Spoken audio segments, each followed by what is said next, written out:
Ambassador, ladies and gentlemen, Assalamu alaikum. Let me begin by thanking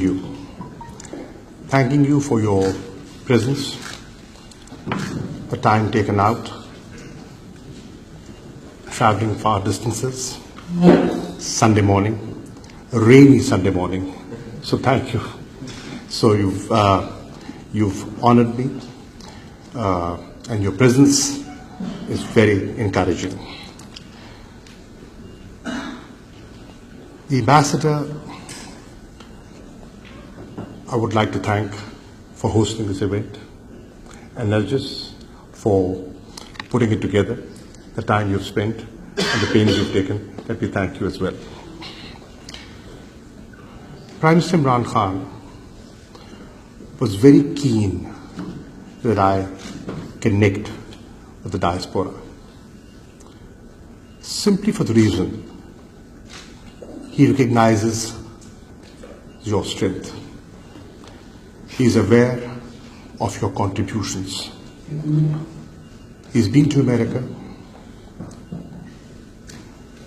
for fundraising, for the different philanthropic activities that he's been undertaking, the Cancer Hospital, the Namal University, and he knows how receptive, how considerate the community has been. So he was very keen that I connect with you, and I'll give you a reason why I'm connecting with you. I'm not connecting to raise funds. My objective is completely different, and I'll spell it out.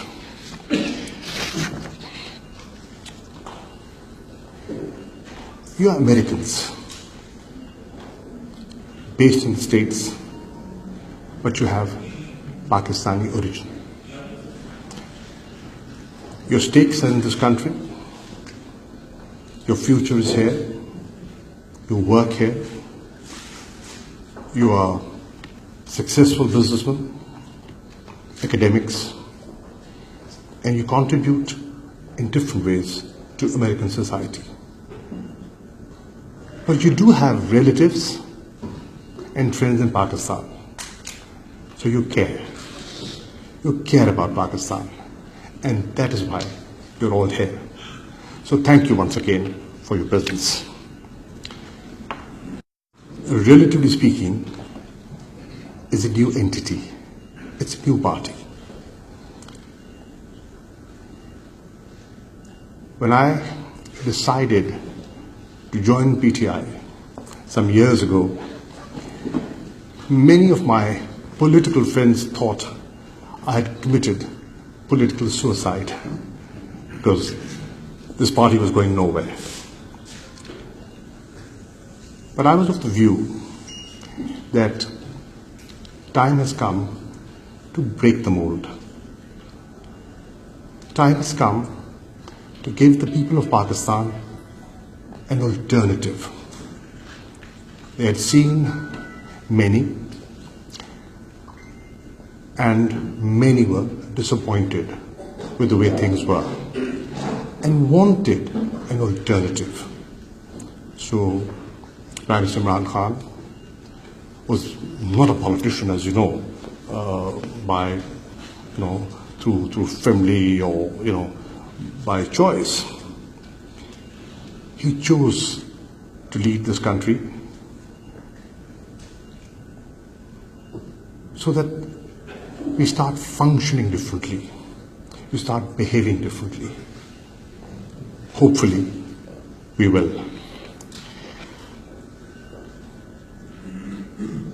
I wanted to connect with you for another reason. As a party, we recognize that today, if we have been successful, it's primarily because of people like you, overseas Pakistanis, who want to change, who cared about this country and felt things were not right.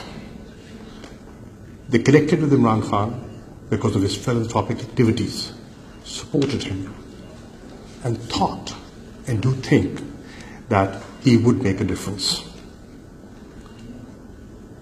PDI is a party which has been running on contributions and funds raised overseas. So today we are in office primarily because of your support, your confidence and your trust. So thank you once again. Seeing lots of challenges. And I wanted to share some of them. Why people want to change, why overseas Pakistanis wanted to give us an opportunity to serve. People like you, who are not involved in the day-to-day affairs. Sitting at a distance, you're observing, you're looking at things, and at times you crib the way things are. And what do you want? No personal gain. All you want is that the country should be governed better. Most of you want rule of law. Most of you want that the leadership should be held accountable. Institutions should be reformed and they should deliver. You want services improved. That's what overseas Pakistanis want. You want the image of the country to improve. We will try and do that. We will try and live up to your expectations. It's not going to be easy because we will be confronted by forces that are well entrenched. It's not easy to defeat the status quo. We've got so far. With your support, we intend to move on. And we intend to change the way people think and the way people behave in Pakistan. We intend to change attitudes and approach. So, thank you for your trust in us, and inshallah we'll try and deliver. We as a party want you to play a role. We realize that Pakistanis overseas have done well. Not because of connections, not because of pedigree, sheer hard work, merit. You made it and your success stories. We wanted you to have a stake in Pakistan because you would change the debate, the national debate, through your input. You have and you will. And with this modern technology, with social media and stuff like that, you can already see the change taking place. That is why, as a political party, we've been advocating that you have a stake. You have a share in governance. And how do we give you a share in governance? We can do that by giving you the right to vote. We tried that when the Parliamentary Committee on Electoral Reforms was meeting, and we were in the opposition. I was in the opposition. We tried to sell this idea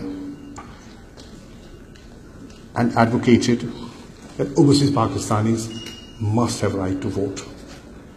The established parties were not particularly keen. Perhaps, rightly or wrongly, the perception was that Pakistanis abroad are more inclined our way, and they thought, better keep them out.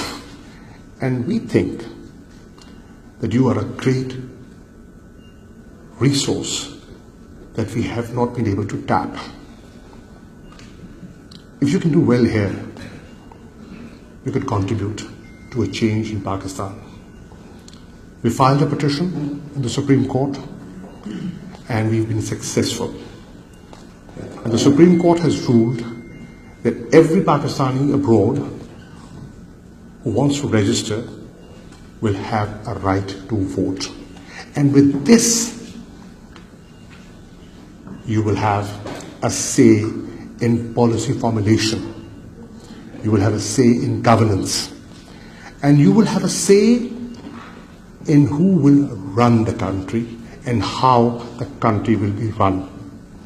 Hopefully, that will make a qualitative change the way Pakistan is being governed. I've just come back from Saudi Arabia and UAE. The Prime Minister was leading the delegation. Finance Minister, Minister of Commerce were there. We went and we engaged with two gentlemen. We're facing challenges, and the challenges are in the realm of foreign policy and economic. It's a habit of every government to say, oh, we inherited a difficult situation. We all say that. But the honesty is, it is a difficult situation that we're facing. And you know, Barki Saad is sitting here, Shireen Bibi, you're sitting here. You've been contributing in different ways. Foreign policy, finance, economics, and all of you, you get Pakistani channels, newspapers, you read, so you know exactly the state of affairs in the country. Have to be cut down. In numbers, it might not be huge, but in attitude, that's a big statement we're trying to make. The second step you've taken is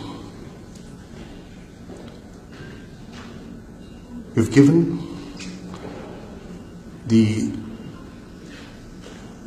organizations dealing with accountability freedom to operate with independence. We want to see accountability, and accountability across the board. When I say accountability, one does not mean a witch hunt. When I talk about accountability, it does not mean political victimization. One has seen all that. And in today's day and age, it does not work. It will not work. If it's fair, people will recognize it.